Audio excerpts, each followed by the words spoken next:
Anyway, y'all, welcome to Office Hours. I'm your host, Marc Lamont Hill.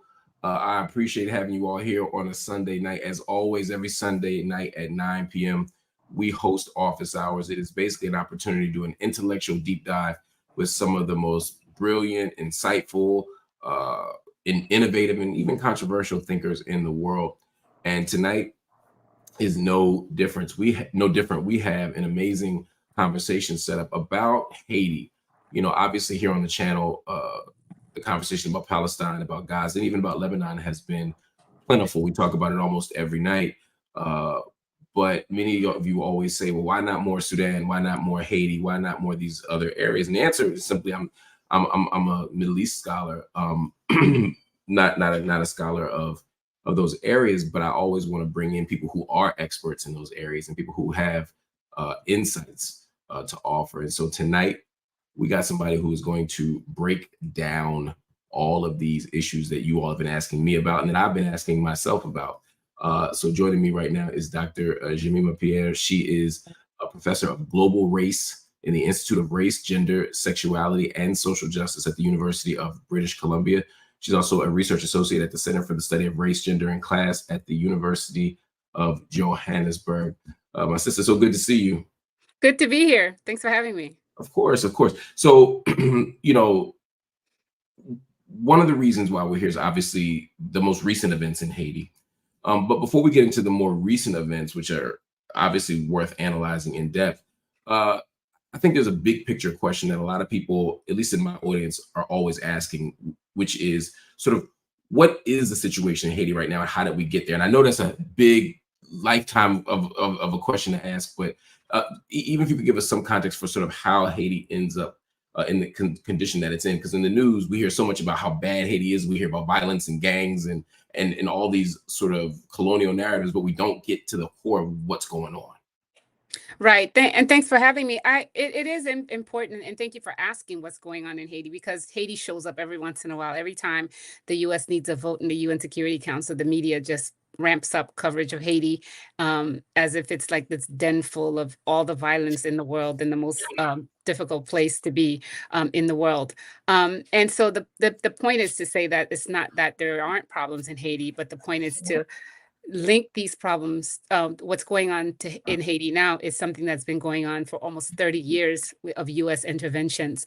And so the latest thing that's happening now is just that Haiti has absolutely no elected officials. The last elected officials, their terms ended in the fall of 2023. And so whoever is running around saying that they're so-and-so for Haiti, prime ministers, ministers here and there, none of them are legitimate. None of them have been elected. And so that's where we are. But how we got there is that the U.S., after the dictatorship fell, the divided dictatorship fell in the late 80s, and you had the rise of a populist movement called Lavalas, which was, and I always think about Al-Aqsa flood because Lavalas means avalanche. And so it was like a grassroots, swelling of people trying to get away from this long term dictatorship that was funded by the U.S. And right before that, you had a very long, almost 20-year occupation by the U.S. And so Haiti has this long history of U.S. intervention and control. So when the dictatorship fell, Haiti was racked by coup d'etat after coup d'etat by the military until Lavalas grew, and then you had this groundswell movement. And from the very beginning, the U.S. tried to kill that movement. And I think one of the things that has happened over the past 30 years is the complete destruction of that movement. And because they said Haiti would be a model that would not let become another Venezuela, another Cuba, or even another Nicaragua. And I say that because what ended up happening, Jean-Baptiste Aristide was elected in 1991. In 1990, within 9 months, the CIA did a coup d'etat, which removed him from office. And then he came back into power, was elected in 2000, still having with a majority vote, I think 70% of the people. Within 3 years, US, France, and Canada met in Canada in this place called Ottawa. And your audience can look up this place, this meeting it was called the Ottawa Initiative on Haiti. So you had Jean Chrétien, the Liberal president of Canada, meet with US representatives, OAS representatives, European representatives in secret with no Haitians involved. And they met in Canada in the winter of 2003 and decided that Aristide, the elected president, had to go. And this secret meeting was revealed by a journalist, a Canadian journalist named Michel Vastel, who basically wrote a report that says, basically they're planning to put Haiti under tutelage. Right. So this is 2003. And I have to say, before that, Aristide, had come under a lot of critique because he came out as a populist government. But by the time he came into power after the first coup d'etat, he had given in to a lot of the IMF, the neoliberal moves that the U.S. government wanted him to do. And so even though he dragged his feet, so a lot of the leftists, turned on him because they're like, well, why are you giving in to the U.S.? But the U.S. still didn't think what he was doing was enough, right? In terms of like nationalizing all the not nationalizing, selling off, privatizing all the enterprises and so on. So this is an economic issue that, that they use in terms, they used to control the political situation in Haiti. So Aristide also in 2003 demanded reparations from France. And he was the first to do that. And he was the first one that said, he had a conference, and our dear friend Randall Robinson, who passed away last year, has a whole book about this. It's like it's called something about Haiti and agony, tragedy or agony. I can't remember the exact title. But he had a whole conference at the National Palace with academics from all over the world, basically coming up with the amount that France owed Haiti after the indemnity. Remember, Haitians had to actually pay their former enslavers the indemnity worth back then, 30 years ago, $21 billion for gaining their independence. So Aristide is the first one that put this number, $21 billion. In fact, the New York Times did a whole 4-part series on the debt that France owes Haiti, about, I think in 2021, where it admitted that the U.S.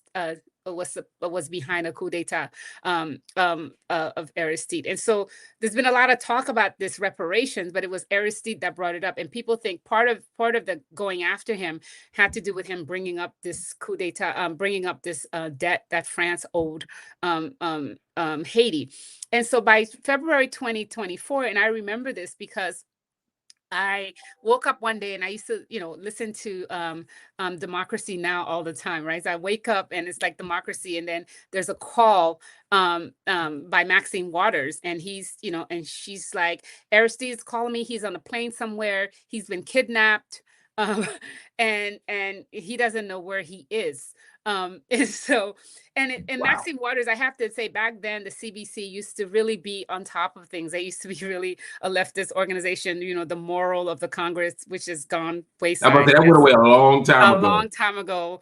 But Maxine Waters was really an advocate for Haiti at the time. In fact, so then we realized what the U.S. Marines had landed in Haiti, gone to Aristide's house, put him on a plane, him and his aide and his wife, put him on a plane and drove him to the airport. Put him on a plane and flew him to the Central African Republic. Wow. And which was crazy. And they didn't even, Condoleezza Rice was so mad because the plane stopped, I think, somewhere in Guyana to refuel. Back then, Jamaica, P.J. Patterson, Prime Minister P.J. Patterson, was in charge of CARICOM. He was completely against this. But then Condoleezza Rice threatened them and said, we cannot have this man in the hemisphere, because they said he was too dangerous to be in the hemisphere. So they sent him to the Central African Republic, where there had been a coup d'etat, and this was this military guy who thought, if he takes an Aristide, the U.S. would give him the IMF relief that he needed. I forgot his name. He was like a coup personality in the Central African Republic. So they flew him to the Central African Republic, and that same night, and I write about this quite a bit because I have a couple articles, about just the timeline of this occupation, where that same night the U.S. ambassador goes to the Supreme Court justice, the Haiti Supreme Court justice, and installs him as president. This is completely against our constitution, right? And so when we talk about gangs, and I'm going to keep saying this because the biggest gangsters in Haiti is the U.S. government and its members, right?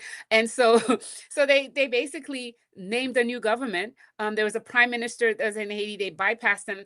And in the meantime, they really went after the Lavalas supporters, all the Aristide supporters. There was a lot of backlash, not backlash, but a lot of protests in the streets.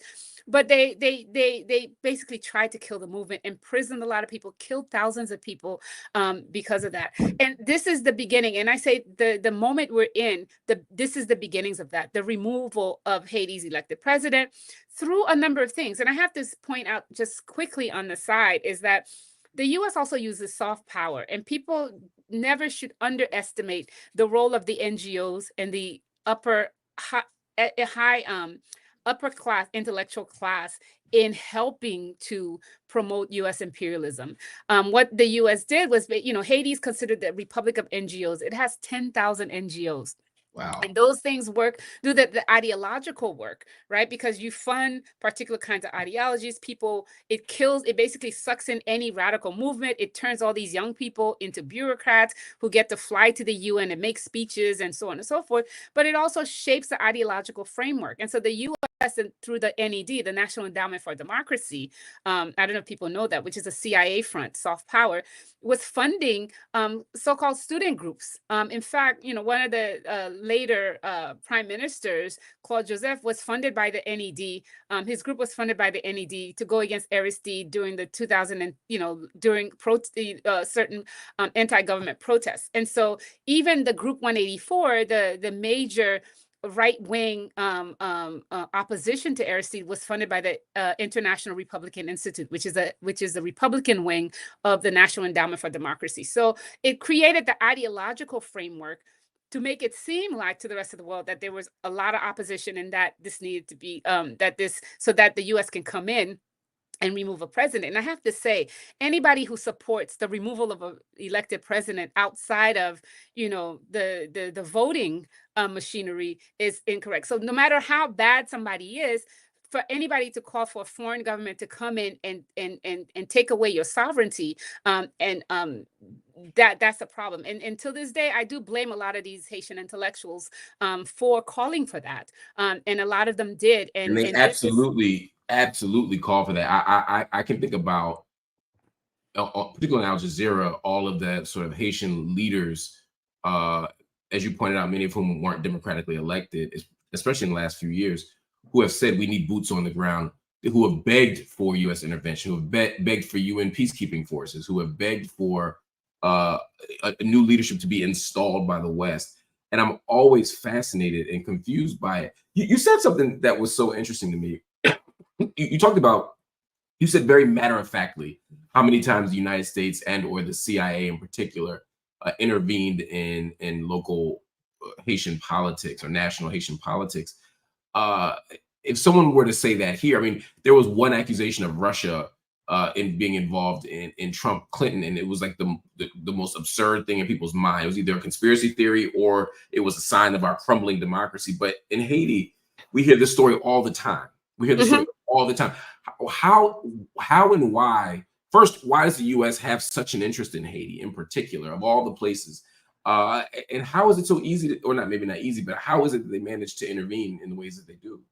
Well, I want to answer your second question first, because I do think it's important to lay out what's happened, because ever since that coup d'etat, every single government in Haiti has been imposed by the U.S. government. So much so that in 2010, right after the earthquake that killed 200,000 people in Haiti, this is January 2010, where you had 1.5 million people living in tents and so on and so forth. The U.S. insisted on having elections because it didn't like the president in power, and it paid $28 million for that election. And then it's like 14% of the people voted, and it brought in its little puppet, right, Michel Martelly, who people say was not even a Haitian citizen at the time. He had become naturalized, and then a few days before the election, his passport shows up. The U.S. had paid for a PR group to raise him, and I've actually talked to the person that actually worked on the Michel Martelly account, right, the PR account, right, and then when the elections happen with I think 14 to 18% of the people voting, Michel Martelly does not make the first round. Hillary Clinton, this is during the Arab Spring, Hillary Clinton flies to Haiti and threatens to put the sitting president on a plane. She said, the same thing that happened. I think it was her and then the U.S. ambassador said, the same thing that happened to Aristide could happen to you. We can have a plane out there to take you if you go against this to change the election results. And the Organization of American States agreed, worked on this, and they installed Michel Martelly, this right-wing Duvalier. Duvalier was the dictator. This guy's a neo-Duvalierist. This is the party that's still in power, right? So the U.S. installed this man in 2010.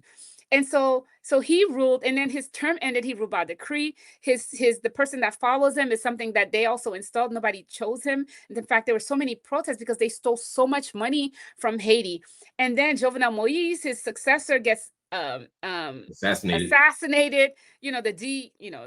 The people are saying the DA, there's all kinds of people. Yeah, I've heard Colombians. I've heard. Well, there were 26 Colombians, but also like DEA people and CIA people were part of it. In fact, some of the testimonies, because the trial, mind you, is being done in the U.S., not in Haiti, because we're not sovereign, right?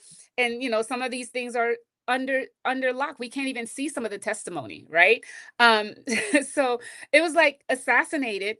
And then what happens? The core group, this is a group of non-elected, non-Haitian people that make decisions for Haiti, and they have members of the U.S., France. Now, mind you, you have to what does France have to do all the way on this side of the Atlantic? But that's a whole separate conversation. U.S., France, Canada, the European Union are part of this core group that make all the decisions in Haiti. So they installed by tweet a prime minister, right? Which is Ariel Henry, who, by the way, gets deposed once the U.S. no longer needs him in March, right? And then what happens? The U.S. get together. Now it gets CARICOM involved, right? And the U.S. decides who's going to be. They create a presidential council of 9 people. And then they tell them that the only way for them, so the people they chose, they told them that the only way to if you agree to be on this council, you have to agree to foreign military intervention. So they all had to sign this paperwork that said the only way to be in is for military and to agree to military intervention. And that was the first thing they asked for. And then that presidential council handpicked Clinton's former chief of staff as Haiti's prime minister, right? Let me pause for 1 second, because you said something interesting. After the death of Jovenel Moïse, we then had Ariel Henry, who was prime minister for almost around 3 years. At the time, he was hailed as a kind of stabilizing force, at least by the West. Here's somebody who was of the professional class. I believe he was a surgeon, maybe. Somebody who was smart and capable, and that this was the thing that was going to prevent Haiti from crumbling, from being a failed state, number one, and number two, from stopping U.S. intervention. How do you think about how do you make sense of that narrative?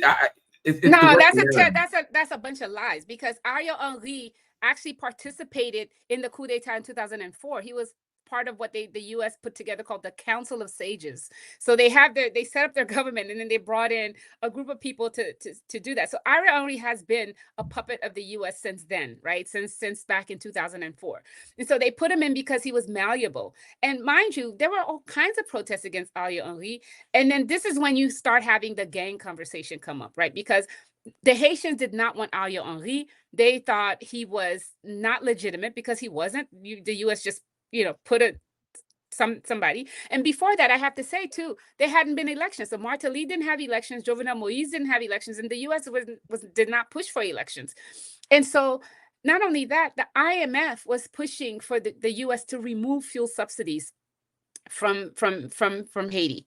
And so there were all kinds of protests because, look, most nations, especially the Europeans, they subsidize their farmers, they subsidize everyone, right? And so the patients were protesting because removing fuel subsidies would mean that prices would go up by like 40% the next day. So the people were protesting when IMF was trying to force Jovenel Moïse to do it, and Jovenel Moïse pushed back. But under Ariel Henry, they were able to do that. And it was around the same time during the protests that the media started saying, well, they're gangs. Ariel Henry said, these are not real protests, they're just gangs. So this is when you start having this time the language of gangs, because it was a popular movement of people against IMF, interventions, against U.S. intervention, and against U.S. and the need to have elections so that we can have elected officials. So by the time Henri's deposed, there are no elected officials left. We had 7,000 elected officials. We are down to 0.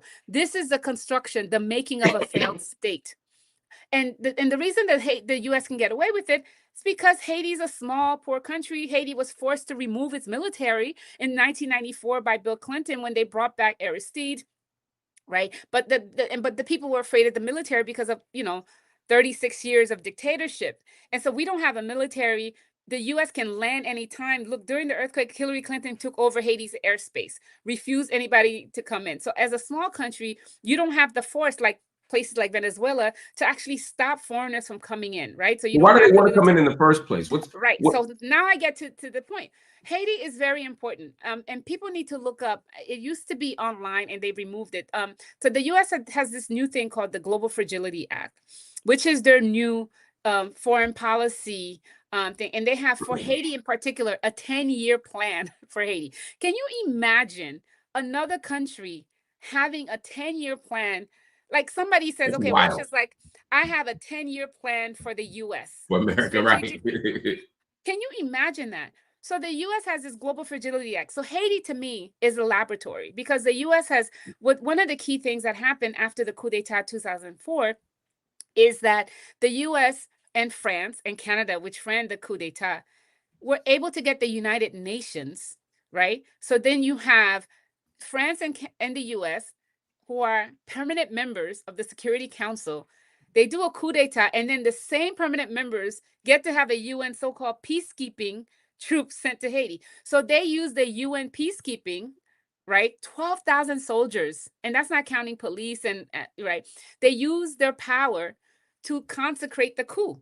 So Haiti goes under occupation of the UN with the participation of the entire world. Because the truth is, this is a coup d'etat by France and the US, and then all of a sudden you have Chapter 7 deployment, which they won't do to Israel, to Palestine. Chapter 7 deployment is when you can use, there's civil war and you can use force against the country. So Haiti had that, right? So this is where you have also an occupation, because Haiti has been under UN occupation. The UN stayed there for 13 years.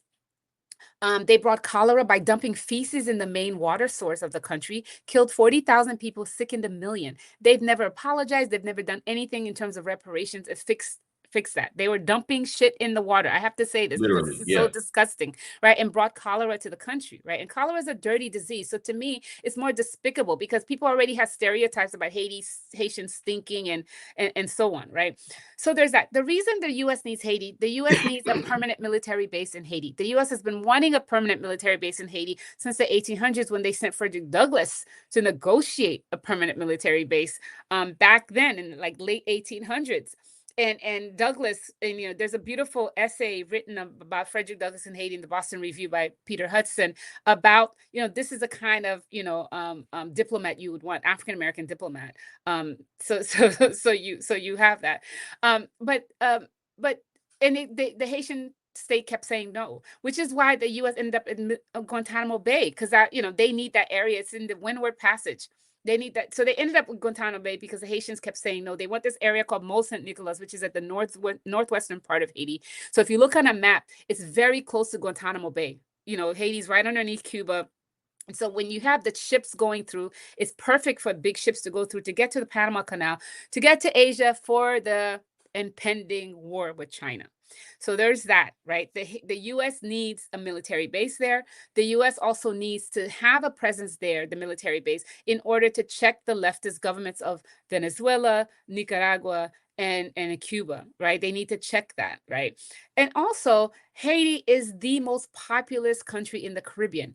There are 12 to 14 million Haitians. People don't realize how many Haitians there are. There are a lot of us, right? And so when people talk about so-called gang violence, the majority of the problem is, even though now it's spreading, but it is in the Port-au-Prince area, which has about 2 million people. So the rest of the country is like 10 to 12 million in the rest of the country that wasn't part of this, situation before. So Haiti the U.S. needs Haiti. It needs cheap labor, because if they go to war with China, they lose access to a lot of labor, resources, and so on. They want to put together, they want to change the Constitution again, and bring in sweatshops, remove people from their land, and so on. So if Haiti was not so significant, the U.S. would not go through so much trouble for this tiny little island, right? That's why it's always so curious to me, and Right. you know, because it's never clear. And it's the same argument question we had about Israel and other places. When the U.S. invests this much time and energy into controlling it, it's for a reason. It's not because of their feelings, right? It's because of their No, interests. it's not. In addition to the minerals, right? People say Haiti has iridium, which is needed, as well as oil and gold. And so for Canada, you know, the gold mining industry is what's important. In fact, one of the first things Hillary Clinton, Michel Martelly, that Hillary Clinton imposed on us did was give the first mining license to Hillary Clinton's brother, like who had no experience in mining. So that tells you there's something about the minerals that Haiti has, the oil, and so on. So what they want to do is keep the country destabilized, but go on and keep saying, well, we're going to have free and fair elections, because what free and fair elections means is the elections where you can handpick a caretaker government that you can control. And as we see already, all these people who are asking for military intervention, none of them are elected. So the past 20 years, anybody who's asked for military intervention, who asked for foreigners to come and invade Haiti, none of them have they have no, there's no democratic mandate for sure. Right. There's a question coming in from, and this is a question that we've been sort of gesturing toward, but haven't gone all the way there yet. Cynthia Rose says, what about the gangs controlling the government in Haiti? I mean, you talked about Port-au-Prince in particular. The last I looked, Port-au-Prince was still completely controlled by gangs. I'm always uncomfortable with the word gang. I don't like the word gangs. I you know, they're paramilitary. I was gonna say they're paramilitary. Yeah, go ahead. You took the words right out of my mouth. Well, I mean, the question is very interesting, because how do you mean gangs control the government? What government? There's no government in Haiti. There's an installed political class that. I'll give you a more concrete thing. I mean, a lot has been made, particularly in Western media, about Jimmy Jimmy Barbecue Cherizier, and the idea that he, being one of the more influential leaders in the country now, particularly in Port-au-Prince, basically controls what the police do, controls what everyday citizens can do, and that civic life on a day-to-day basis isn't controlled by an organized, democratically elected government, or even a pretense of a government, but by these local groups that the world calls gangs. And I agree with you, are more like paramilitary or organizations, but they're still non-government groups running things. Right. But let's ask the better question. Why is it that everyone's focusing on this one person? You know, like the US likes their boogeyman, right? And so there's that. Who funds Cherizier? Who funds these armed groups? Who pays for them? Who provides the military arms? Who provides the guns? Who provides the ammunition? Who provides the money? Right? What is left out, the people who really control the police and what's going on in Haiti are the oligarchs. So they live in the mountains of Port-au-Prince, and they live in Miami. In fact, the Canadian government just last year sanctioned 3 of the elite, the non-Black elite, the Bijou, the Deeb, and I forgot his last name. It's like they're the ones that started this problem to begin, because they're the ones that have more ammunition and guns than even the Haitian police. In fact, sometimes they get the Haitian police and some armed groups to protect their property in Haiti, and they're the ones that actually provide the ammunition and the guns to the gangs, to the paramilitary groups. They're the ones that control the ports. You know, there's a UN report that 90% of the guns come from the US. 90% of the you know, and so part of that is this oligarch gets out of the picture. So we get to be portrayed as like savages being run by Barbecue, like who's like a low level, whatever he is doing, right? Low level compared to, because there's no violence without ammunition. So who's providing ammunition? Who's paying these young men running around with flip-flops for them to have $2,000, $3,000 guns running around the neighborhoods? The other thing, if you have to notice, all the violence has been in the popular neighborhoods, which are the hotbed of protests and anti-government, anti-imperialist protests. these so-called gangs are not going up to Pétionville, which is in the hills, and attacking the rich people. They're not burning down the gas stations or the stores and the depots owned by the oligarchs. You know why? Because they fund them, right? And so Right. these non-black oligarch in Haiti, and Bijou is that's another connection, is like, the Zionist Israeli representative in Haiti, I have to say, and his family's been in Haiti for since the 1940s. Right. He's the richest man in Haiti, and he controls so much of Haitian politics. He's a billionaire. And he controls a lot of these groups, which is why the Canadian government sanction him. So those are the people who control the streets. The people that control the streets are the oligarchs who can pay for the guns, who own the 5 ports that are privately owned, where they can actually bring in whatever guns they want, no matter what embargo. They own the ports, and they're the ones, which is why people are saying, well, if a road is closed, someone can make a phone call. There's also the police that are in cahoots with the oligarchs, because the police also protect the oligarchs. That's why you don't see look, if there was a real revolution in Haiti, the first places that would be burning would be the Pétionville in the northern, in the hills, where the rich people live in their mansions, looking down on the trash beneath them that they've allowed to collect.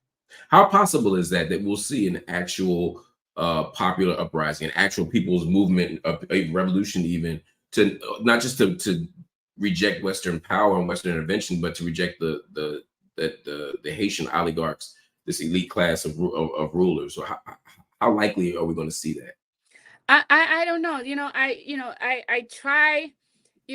3 days ago, October 17th, was the anniversary of the assassination of Jean-Jacques Dessalines, which is the father of Haitian independence, and he was assassinated by traitors within him. And then I think ever since then, that the Dessalines plan for a free and sovereign Haiti was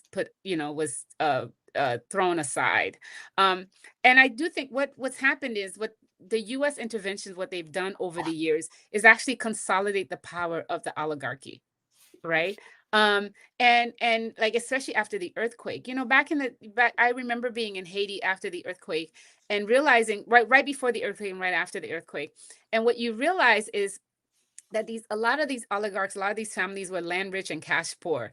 The earthquake is a bonanza for them, because they were the ones that they're the transnational elite. They had access to get contracts from the U.S. The UN occupation was great for their hotels, their restaurants, and so on. Because if the UN was having a blast in Haiti between 2004 2017, if you drove around at night to see where they were hanging out, and so on. And so they want foreign intervention. They want U.S. control of Haiti, because it consolidates their power, which is why we're not going to have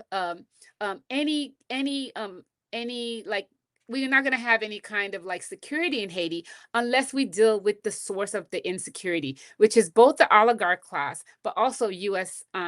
intervention and U.S. need to control Haiti. And what they're going to do now is use these NGOs, right? In the 10-year plan, they're going to fund 250 NGOs made with for Haitian solutions, right? So they're doing ideological as well as political as well as military force, and then they're using proxies, because the U.S. doesn't want its soldiers anywhere else. That's why it has people from Kenya, which is crazy, 12,000 miles away. The truth is, if there was a real revolution, we'd have Venezuela helping us, right? Venezuela, Cuba, Nicaragua, and places like that. And so I'm not sure. I become more and more dispirited. In terms of like, can we really get rid of empire's boot off our necks, right? And I mean, I'm hoping, the only thing that keeps me going is that Haiti was in the same situation in 1791. These enslaved Africans that had nothing, right? That had nothing, and they'd gotten their arms because they were fighting. Sometimes the French needed them to fight, and they collected arms. And you never know, because we were there before, and we'll free ourselves again. So that's the hope I have. But practically right now, I mean, the only thing I think that could save Haiti is actually an armed revolution. It seems that way. You talked about the earthquake. It seemed that after the earthquake, there was such a rush, particularly in the United States, to jump in and provide relief and rebuilding. That was the language that was used. that's when I first saw the Clintons really become invested, sort of even publicly, in Haiti. And I saw even Haitian Americans like Wyclef say they were going to jump in. And in fact, Bullet the Bunny, one of our people here, said, "Didn't Wyclef try to create a political party and run for office in Haiti?" I remember speaking to Clef about this, and he said, "I just want to come in and clean up the country and provide stability and leadership." And I at the time, I didn't know if he was being disingenuous or if he was being naive about sort of what's going on. And I don't know the answer to that, but I do know that the earthquake created this extraordinary opportunity for the vultures to come. And we saw the same thing in New Orleans after Katrina. There are these moments, the kind of disaster capitalism model, the shock doctrine, even to use Klein's language. How significant was the earthquake for what we've seen subsequently in Haiti? Well, the earthquake really allowed the U.S. to consolidate its power. The U.S., remember I told you, Michel Martelly, the U.S. forced elections and paid, I think, $28 million to run elections in Haiti when most of the people in Port-au-Prince, for example, didn't have housing. So there are no addresses. People didn't vote. A lot of people didn't vote. And so they were able to use the earthquake to basically turn the country into this republic of NGOs and control every aspect. So they control the elections, right? They installed a political party. And then they were able to get the rest of the world to fund their occupation of Haiti, because that's what happens, right? So you had the UN already funding the occupation of Haiti. And the WikiLeaks paper says, Janet Sanderson, who was a U.S. in 2008, who was a U.S. ambassador to Haiti, and she's like, the minister, which was the UN occupation of Haiti, the minister is a foreign policy bonanza for the U.S. because it's, we don't have to spend a lot of money, and we get buy-in from the region, from all the countries in the region, to basically participate in this occupation. Well, the 2010 earthquake really, the country was in a terrible straits. It needed help. I mean, you could tell the first thing Hillary Clinton did was basically close off Haiti's airspace, prevented Venezuela from bringing aid into Haiti, prevented everyone, and then surrounded the island with a flotilla of military boats to prevent Haitians from going to Haiti. But then it also allowed the oligarch class to get richer. It allowed Clinton to get his power. I have this essay called "Bill Clinton Loves Haiti," because it was if it wasn't for Haiti, Clinton was already like a disgrace, right? Haiti brought him back up after Monica Lewinsky, right? So good that point. helped. Right. I forgot about that chronology, Yeah, that time frame. Yeah. that helped them. And then, there were like billions of dollars raised for Haiti. Like the Red Cross raised almost $1 billion and built 6 houses. And it was also a way the Clinton Foundation used money for private ventures. And so one of the big hotels that were built, it was with aid. So it became about like neoliberalization of the country even further with the earthquake. And so that neoliberalization actually opened up Haiti economically to more fleecing than we had been before. And politically, it established this this puppet government, the PHTK, which has been the bane of our existence ever since.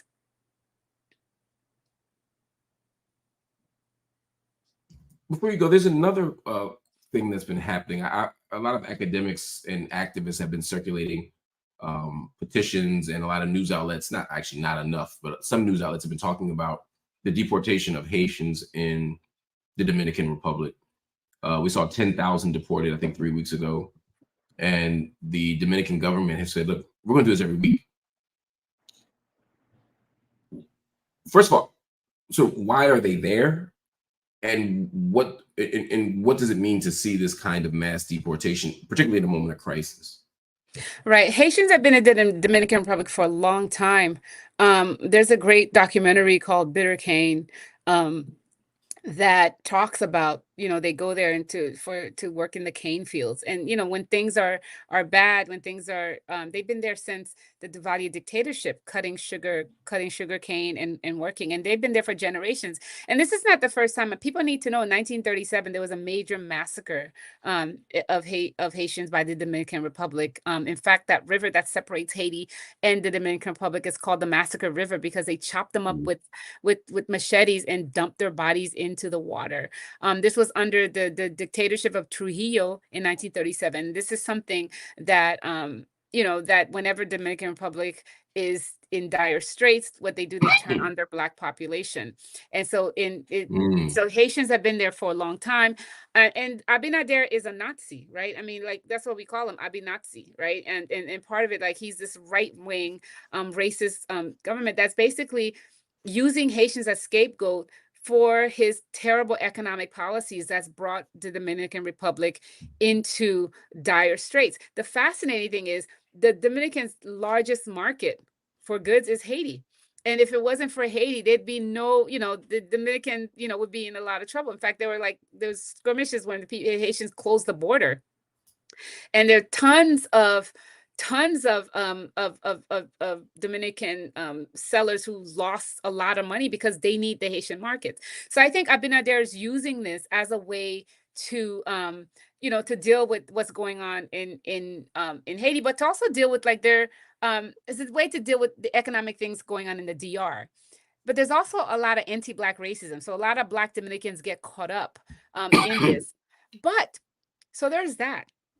Joe Biden has deported more Haitians in the past 4 years than Obama, Mr. Deporter-in-Chief. Obama had deported more Haitians than all presidents combined.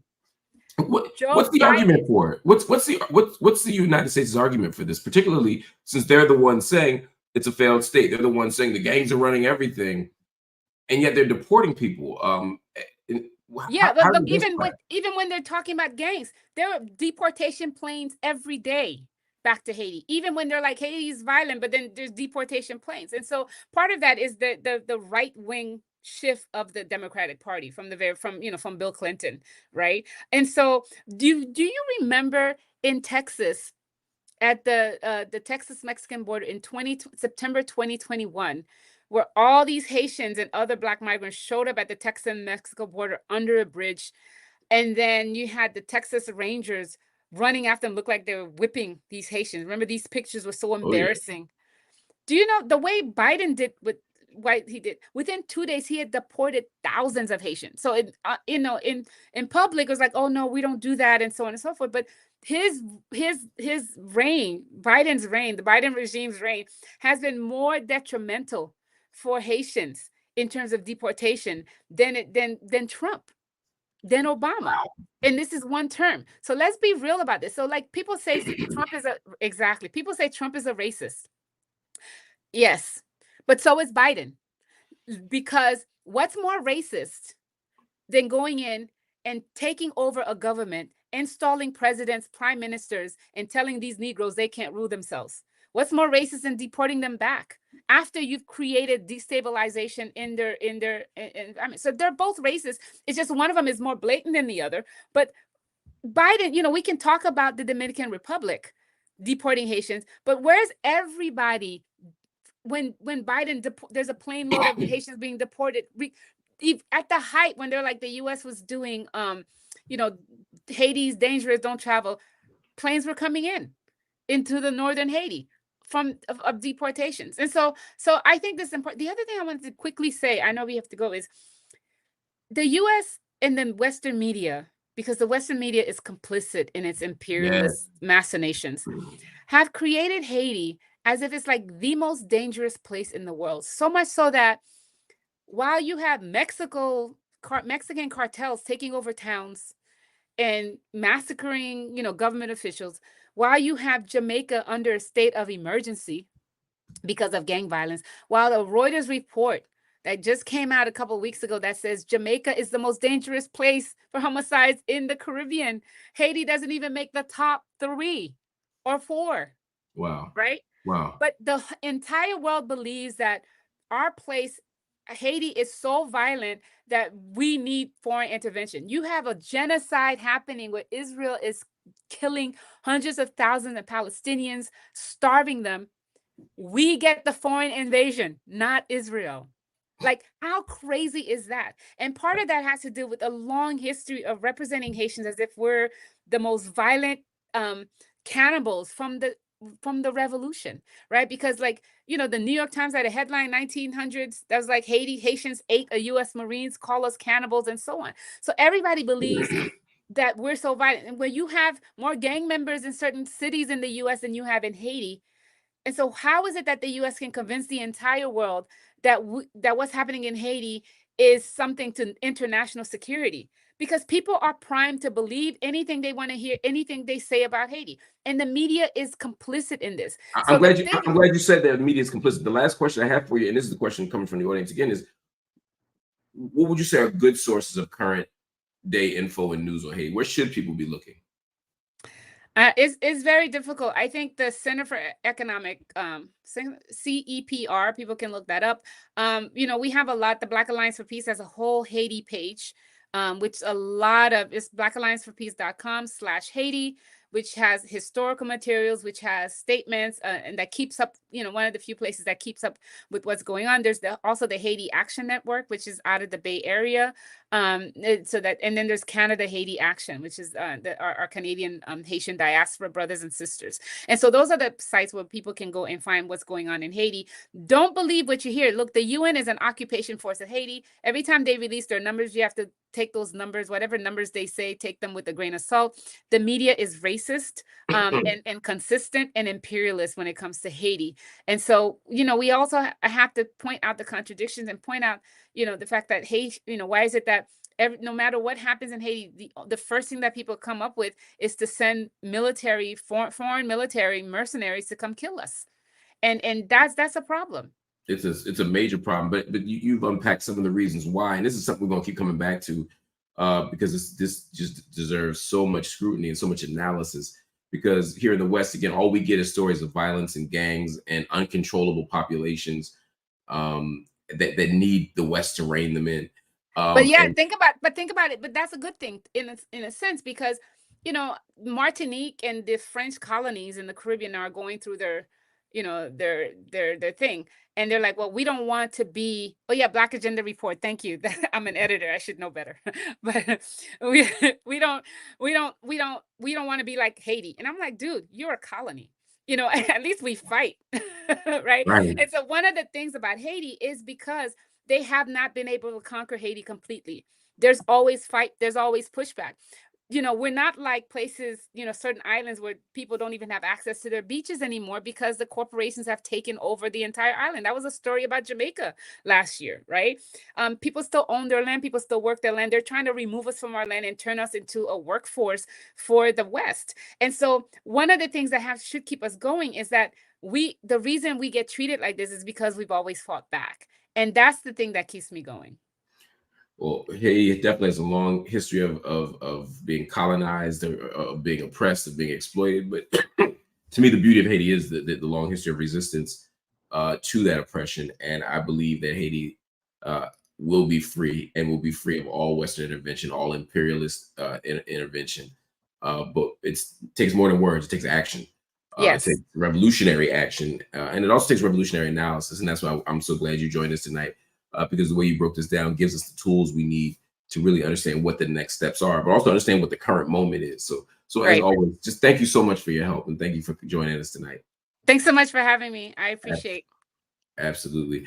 Everybody, that was Dr. Jemima Pierre, brilliant scholar, also a member of Black Alliance for Peace. You should check them out if you don't know Black Alliance for Peace. It's pretty dope organization. That's night school tonight. I'm assuming that's office hours tonight, y'all. I appreciate y'all so much for joining me tonight on a Sunday night. Such a great conversation. I learned so much, and I'm going to go back and watch this again and take notes so that I can figure out what I didn't catch, because I always didn't catch something, even as I'm part of the conversation. So you all should do the same thing. Make sure you watch this thing once or twice. Also, family, hit the like button.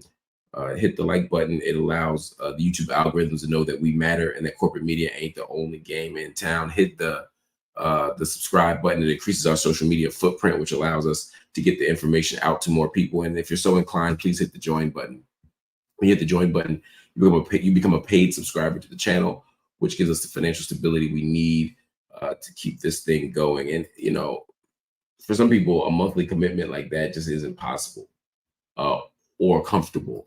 I dig it. I get it. You can make a one-time payment right now. You can go to Cash App. Yep, the Cash App is working, y'all. If y'all didn't hear me yesterday, the Cash App is working, y'all. You can go to Cash App, PayPal, Venmo, or Zelle, and make a donation. That donation, consider like a one-time